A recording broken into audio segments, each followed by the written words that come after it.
പിതാവിന്റെയും പുത്രന്റെയും പരിശുദ്ധാത്മാവിന്റെയും നാമത്തിൽ ആമേൻ. പ്രിയപ്പെട്ടവരെ, ഇന്ന് മാർച്ച് 9 തിങ്കളാഴ്ച. അമ്മേ പരിശുദ്ധ അമ്മേ, അമ്മേ പരിശുദ്ധ ദൈവമാതാവേ, കൃപാസനത്തിലൂടെ ഞങ്ങൾക്കും ഞങ്ങളുടെ ദേശത്തിനും അമ്മ മധ്യസ്ഥം തേടി തന്ന എല്ലാ അനുഗ്രഹങ്ങൾക്കും കൃപകൾക്കും ഞങ്ങളിപ്പോൾ ഹൃദയം നിറഞ്ഞ നന്ദി പറയുന്നു. അമ്മേ പരിശുദ്ധമ്മേ, ദൈവമാതാവേ, 2004 ഡിസംബർ 7 ഉച്ചകഴിഞ്ഞ് 2:30 കൃപാസനത്തിൽ സംഭവിച്ച അമ്മയുടെ പ്രത്യക്ഷപ്പെടലിനെക്കുറിച്ച് തിരുസഭയ്ക്ക് സമർപ്പിച്ചിരിക്കുന്ന പഠനരേഖകളുടെ മേൽ സഭാത്മകമായ പഠനം ആരംഭിക്കുവാൻ ഞങ്ങൾ പ്രാർത്ഥിക്കുന്നു. അമ്മേ പരിശുദ്ധമേ, ഭൂസ്വർലോകങ്ങളുടെ രാജ്ഞിയായ അങ്ങേയ്ക്ക് ഭൗമസംരക്ഷണത്തിനായി പ്രപഞ്ചപ്രകൃതിയെ തന്നെ തിരുസഭ പ്രതിഷ്ഠിക്കുവാൻ ഈ പ്രത്യക്ഷീകരണം വഴി ഇടയാക്കണമേ. പരിശുദ്ധമേ, ജപമാല മാതാവേ, സകല പ്രാർത്ഥനയോടും ചേർത്ത് ഞങ്ങളിപ്പോൾ പ്രാർത്ഥിക്കുന്ന ഈ കുടുംബത്തിന്റെ പ്രത്യേക നിയോഗം പറ മക്കളെ.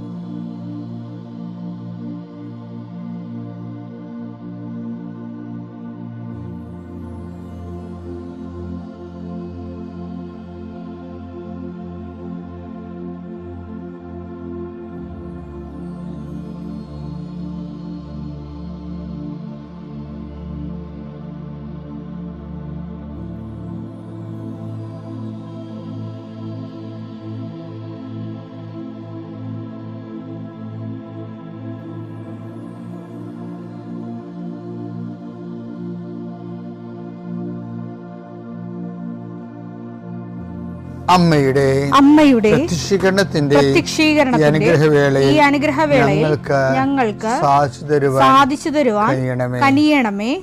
ആമേൻ. വിശ്വാസ പ്രമാണം. സർവശക്തനായ പിതാവും ആകാശത്തിന്റെയും ഭൂമിയുടെയും സൃഷ്ടാവുമായ ദൈവത്തിൽ ഞാൻ വിശ്വസിക്കുന്നു. അവിടുത്തെ ഏകപുത്രനും ഞങ്ങളുടെ കർത്താവുമായ ഈശോമിശിഹായിലും ഞാൻ വിശ്വസിക്കുന്നു. ഈ പുത്രൻ പരിശുദ്ധാത്മാവിനാൽ ഗർഭസ്ഥനായി കന്യകാമറിയത്തിൽ നിന്ന് പിറന്ന് പൊന്തിയോസ് പീലാത്തോസിന്റെ കാലത്ത് പീഡകൾ സഹിച്ച് കുരിശിൽ തറയ്ക്കപ്പെട്ട് മരിച്ച് അടക്കപ്പെട്ട് പാതാളങ്ങളിൽ ഇറങ്ങി മരിച്ചവരുടെ ഇടയിൽ നിന്ന് 3-ാം നാൾ ഉയർത്ത് സ്വർഗത്തിലേക്ക് എഴുന്നള്ളി സർവശക്തിയുള്ള പിതാവായ ദൈവത്തിന്റെ വലതുഭാഗത്തിരിക്കുന്നു. അവിടെ നിന്ന് ജീവിക്കുന്നവരെയും മരിച്ചവരെയും വിധിക്കുവാൻ വരുമെന്നും ഞാൻ വിശ്വസിക്കുന്നു. പരിശുദ്ധാത്മാവിലും ഞാൻ വിശ്വസിക്കുന്നു. വിശുദ്ധ കത്തോലിക്കാ സഭയിലും പുണ്യവാന്മാരുടെ ഐക്യത്തിലും പാപങ്ങളുടെ മോചനത്തിലും ശരീരത്തിന്റെ ഉയർപ്പിലും നിത്യമായ ജീവിതത്തിലും ഞാൻ വിശ്വസിക്കുന്നു. ആമേൻ. സ്വർഗ്ഗസ്ഥനായ ഞങ്ങളുടെ പിതാവേ, അങ്ങയുടെ നാമം പൂജിതമാകണമേ. അങ്ങയുടെ രാജ്യം വരണമേ. അങ്ങയുടെ തിരുമനസ് സ്വർഗത്തിലെ പോലെ ഭൂമിയിലും ആകണമേ. അന്നു വേണ്ടുന്ന ആഹാരം ഇന്ന് ഞങ്ങൾക്ക് തരണമേ. ഞങ്ങളോട് തെറ്റ് ചെയ്യുന്നവരോട് ഞങ്ങൾ ക്ഷമിക്കുന്നത് പോലെ ഞങ്ങളുടെ തെറ്റുകൾ ഞങ്ങളോടും ക്ഷമിക്കണമേ. ഞങ്ങളെ പ്രലോഭനത്തിൽ ഉൾപ്പെടുത്തരുതേ, തിന്മയിൽ ഞങ്ങൾ രക്ഷിക്കണമേ. ആമേൻ. നന്മ നിറഞ്ഞ മറിയമേ, സ്വസ്തി. കർത്താവ് അങ്ങയുടെ കൂടെ സ്ത്രീകളിൽ അങ്ങ് അനുഗ്രഹിക്കപ്പെട്ടവളാകുന്നു. അങ്ങയുടെ ഉദരത്തിൻ ഫലമായി ഈശോ അനുഗ്രഹിക്കപ്പെട്ടവനാകുന്നു. പരിശുദ്ധ മറിയമേ, തമ്പുരാന്റെ അമ്മേ, പാപികളായ ഞങ്ങൾക്ക് വേണ്ടി ഇപ്പോഴും ഞങ്ങളുടെ മരണസമയത്തും തമ്പുരാനോട് അപേക്ഷിക്കണമേ. ആമേൻ. കർത്താവേ, നിന്റെ ഉന്നതമായ നാമത്തിന് സ്തോത്രം ചെയ്യുന്നു. കർത്താവേ, നിന്റെ വിശുദ്ധ പൗരോഹിത്യത്തെ മഹത്വപ്പെടുത്തണമേ. കർത്താവേ, സഭയിലുള്ള സാന്നിധ്യം പ്രകടമാക്കണമേ. 40 വർഷം ഞാൻ അർപ്പിച്ച കൃപാനയുടെ യോഗ്യതയാൽ കൃപാസ്ഥാനത്താറെ ജീവനോടെ പ്രത്യക്ഷപ്പെട്ട പരിശുദ്ധ അമ്മയുടെയും മാധ്യസ്ഥത്തിൽ ഇന്ന് ഉത്തരവാദിത്തങ്ങളിലേക്ക് പോകുന്ന എല്ലാവരെയും ഞാൻ ഈശ്വര നാമത്തെ ആശ്രയിക്കുന്നു. ജോലി, വീട്, വിവാഹം, ബാങ്ക്, പരീക്ഷ, പഠനം, ഇൻ്റർവ്യൂ, സ്ഥലമെടുപ്പ്, സ്ഥലം അളപ്പ്, വീട് വെക്കൽ, അപേക്ഷ കൊടുക്കൽ, ഇങ്ങനെ ആശുപത്രി പോക്ക്, ടെസ്റ്റ്, അതുപോലെ തന്നെ ബയോപ്സി, ഇങ്ങനെ എന്തെല്ലാം കാര്യങ്ങൾക്ക് വേണ്ടി നിൻ്റെ ദൈവപതിൽ നീ പോകുന്നുവോ, come with you wherever you go. നീ എവിടെ പോയാലും നിൻ്റെ കൂടെ ഞാൻ ഉണ്ടായിരിക്കും. നല്ല കർത്താവിൻ്റെ വാഗ്ദാന പ്രകാരം സഞ്ചാരി മാതാവ് സമയത്തിൻ്റെ അധികാരി നിൻ്റെ കൂടെ വരികയും നിൻ്റെ ഉദ്ദേശ ലക്ഷ്യങ്ങളെ ആശീർവദിക്കുകയും നീ അറിയാത്ത അവിചാരിതമായ അപകടങ്ങൾ, ആകസ്മിക സങ്കടങ്ങളിൽ നിന്ന് കർത്താവ് നിൻ്റെ യാത്രയുടെ ലക്ഷ്യത്തെ സംരക്ഷിക്കട്ടെ. രോഗികൾ, പീഡിതരെ, മാനസിക സങ്കടം അനുഭവിക്കുന്നവർ, ഡിപ്രഷൻ അനുഭവിക്കുന്നവർ, മരുന്ന് കഴിച്ചിട്ട് ഉറക്കം മൂടുകയും ശരീരം തൂക്കം വെക്കുകയും ചെയ്യുന്നതല്ലാതെ പ്രത്യേകിച്ച് പ്രയോജനമൊന്നും ഇല്ലാതെ ഡിപ്രഷൻ കൊണ്ട് വേദനിച്ച് ജീവിക്കുന്ന ആൾക്കാർ, കർത്താവേ നീ അവരെ തൊടണമെന്ന് പ്രാർത്ഥിക്കുന്നു. ഓട്ടിസം കുഞ്ഞുങ്ങൾ, ഹൈപ്പർ ആക്ടിവിറ്റി കുഞ്ഞുങ്ങൾ, അവിടെ മാതാപിതാക്കന്മാരെ മനസ്സ് കെട്ടുപോയവർ, തകർച്ച സങ്കടം കൊണ്ട് അവർക്ക് ജീവിക്കാൻ പറ്റാത്തവർ, ജീവിക്കാൻ വേണ്ടി ജീവിതത്തോട് മൽപ്പിടുത്തം നടത്തുന്നവർ, മരുന്ന് കഴിച്ചിട്ടും രോഗം സുഖമാക്കാതെയും രോഗം പൊറുക്കാതെയും ഇരിക്കുന്നവർ, എൻ്റെ കർത്താവിന് ഉന്നതമായ നാമത്തിൽ, സഭയുടെ അധികാരത്തിൽ, കുരിശിൻ്റെ അടയാളത്തിൽ, ദൈവശക്തിയാൽ നിനക്ക് ദൈവസന്ധിപ്പും സൗഖ്യം ലഭിക്കട്ടെ. പിതാവും പുത്രനും പരിശുദ്ധാത്മാവായ സർവ്വേശ്വര എന്നേക്കും ആമേൻ. എൻ്റെ പ്രിയപ്പെട്ടവരെ, ഈ ആഴ്ചയിൽ നമ്മൾ കർത്താവ് മനസ്സ് നിറഞ്ഞ് പറഞ്ഞ ഒരു വല്ലാത്ത കഥയാണ് the story of the prodigal son, ധൂർത്തപുത്രൻ്റെ കഥ.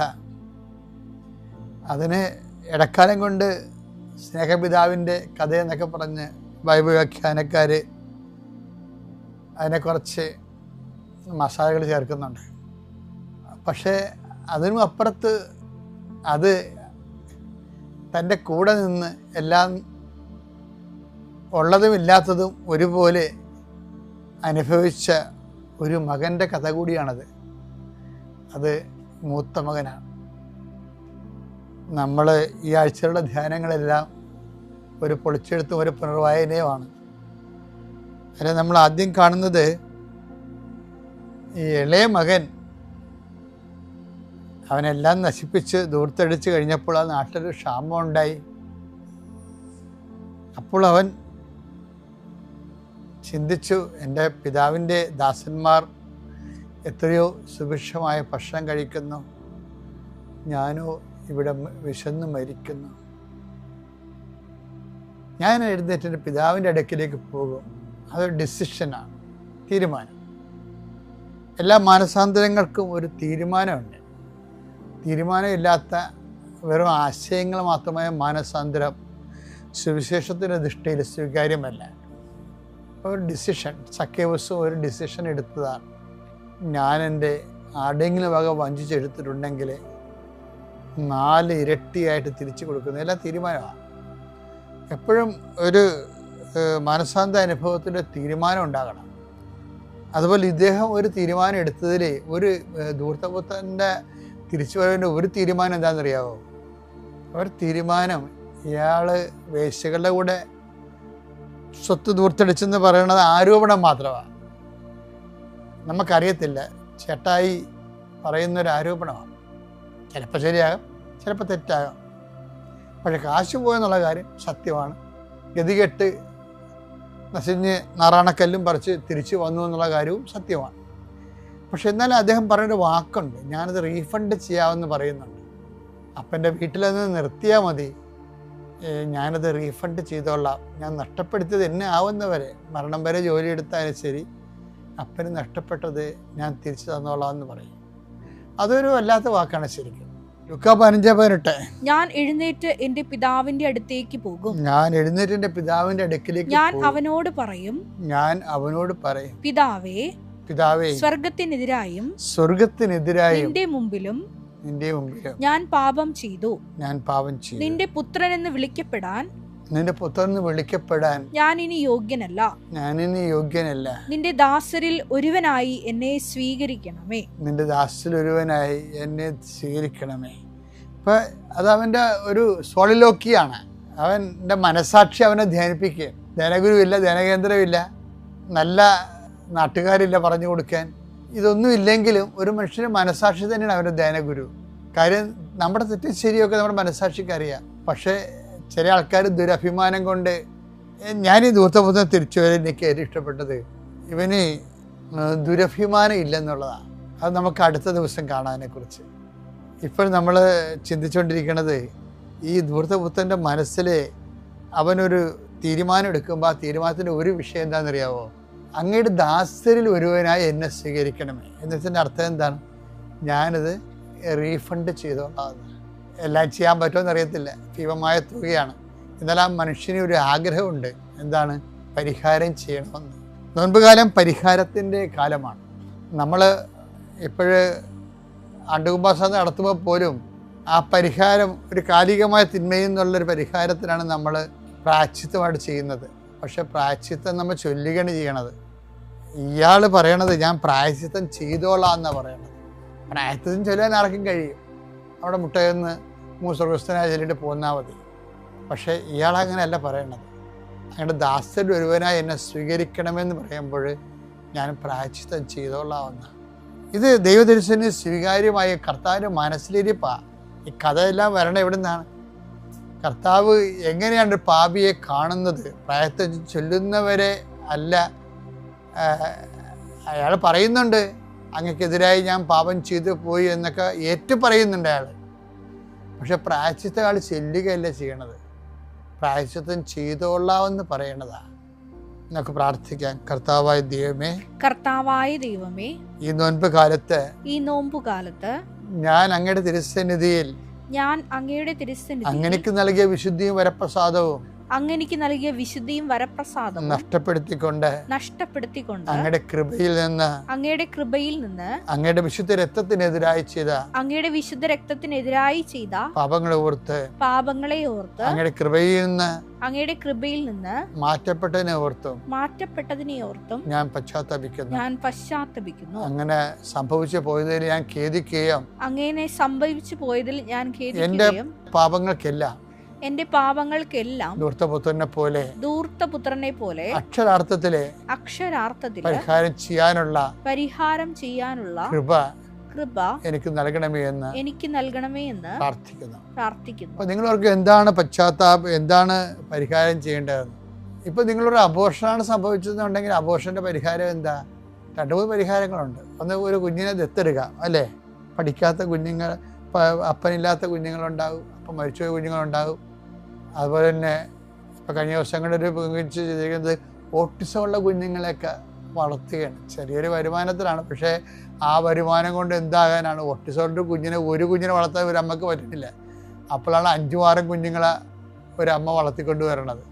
അപ്പോൾ അത് ഉള്ളിൻ്റെ ഉള്ളൊരു പരിഹാരമാണ് ശരിക്കും പറഞ്ഞാൽ.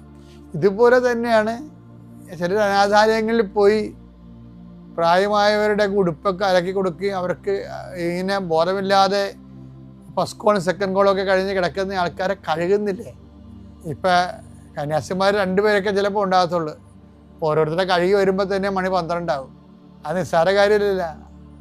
അപ്പം നമ്മുടെ സിസ്റ്റേഴ്സിൻ്റെ ദൈവവിളി എന്ന് പറഞ്ഞാൽ ആ ദൈവവിളിയുടെയൊക്കെ മുമ്പിൽ നമ്മൾ തൊപ്പിയെടുത്ത് ഹാറ്റ് ഓഫ് ചെയ്യേണ്ടി വരും. കാര്യം ഞാനൊരു ജന്മന വൈകല്യമുള്ള കുഞ്ഞുങ്ങളുടെ ഒരു കോൺവെൻറ്റിൽ വയനാട്ടിലോ എവിടെയോ ചെന്നപ്പോൾ DSSകാരുടെ എൻ്റെ മനസ്സ് നിറഞ്ഞു പോയി. 2 സിസ്റ്റർമാർ ആ ജന്മം മൊത്തം ഒഴിഞ്ഞു വെച്ചിരിക്കുകയാണ് ഈ കുഞ്ഞുങ്ങൾക്ക് വേണ്ടി. അവിടെ അമ്മമാർ പോലും നോക്കണതിനേക്കാളുമാണ് അവർ നോക്കുന്നത്. എനിക്കത് എങ്ങനെ അവർ ചെയ്യണമെന്ന്, ഈ ക്രിസ്ത്യൻ ചാരിറ്റി എന്ന് പറയുന്നത് ബൈബിളിലുള്ളതിനേക്കാളും പവർഫുള്ളായിട്ടാണ് ഈ പലരും ചെയ്യണത് ഇന്നത്തെ കാലത്ത്. അതാണ് പരിഹാരം ചെയ്യുക. മറ്റുള്ളവരുടെ തിന്മകൾക്ക് പോലും നമ്മൾ പരിഹാരം ചെയ്യുമ്പോൾ ദൈവത്തിരുസേന റിട്ടാലിയേഷൻ സംഭവിക്കും, നീതീകരിക്കപ്പെടുകയും അതിൻ്റെ ഓഹരി കൃപയായി ചൊരിഞ്ഞു കിട്ടുകയും നമ്മുടെ ആത്മാവ് പുണ്യപ്പെടുകയും ചെയ്യുന്നൊരു കാലമാണ് നോൻപുകാലം. ഇത് ചെയ്യണേ. പിതാവിൻ്റെയും പുത്രൻ്റെയും പരിശുദ്ധാത്മാവിൻ്റെയും നാമത്തിൽ.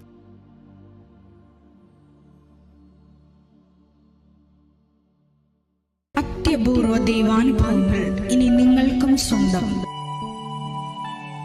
ഈ യൂട്യൂബ് ചാനൽ ഇതുവരെ സബ്സ്ക്രൈബ് ചെയ്തിട്ടില്ലെങ്കിൽ ഇപ്പോൾ തന്നെ സബ്സ്ക്രൈബ് ചെയ്യുക. ഈ വീഡിയോ ഇപ്പോൾ തന്നെ നിങ്ങളുടെ സുഹൃത്തുക്കൾക്ക് ഷെയർ ചെയ്തുകൊണ്ട് കർത്താവിന്റെ പ്രേക്ഷിതരാകുക.